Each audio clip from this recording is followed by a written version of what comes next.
অভিনব পদ্ধতিতে রূপোর গয়না পাচারের চেষ্টা। ২৭ লক্ষ মূল্যের রূপোর গয়না পাচারের চেষ্টা, বিএসএফ এর জালে আটক পাচারকারী। বসিরহাটের স্বরূপনগর থানার বিথারি হাকিমপুর গ্রাম পঞ্চায়েতের ভারত বাংলাদেশ হাকিমপুর সীমান্তের ঘটনা। বিএসএফ সূত্রে জানা গিয়েছে, গতকাল রাতে একটি ৪ চাকা গাড়ি হাকিমপুর সীমান্তের দিকে যাচ্ছিল। সেই সময় ওই গাড়ির গতিবিধি দেখে বিএসএফ এর ১৪৩ নম্বর ব্যাটালিয়নের সীমান্তরক্ষী বাহিনীর টহলরত জওয়ানদের সন্দেহ হয়। তারপরই ওই গাড়িটিকে আটক করে তল্লাশি চালাতে গাড়ির তেলের ট্যাঙ্কের ভিতর থেকে বিপুল পরিমাণের রূপোর গয়না উদ্ধার করে বিএসএফ জওয়ানরা।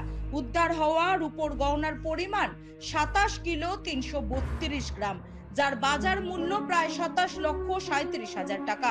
বিএসএফ এর জেরায় ওই পাচারকারী স্বীকার করে নেয়, বাংলাদেশে পাচারের উদ্দেশ্যে সে গাড়ির ট্যাঙ্কিতে করে ওই বিপুল পরিমাণ রূপোর গয়নাগুলি নিয়ে যাচ্ছিল।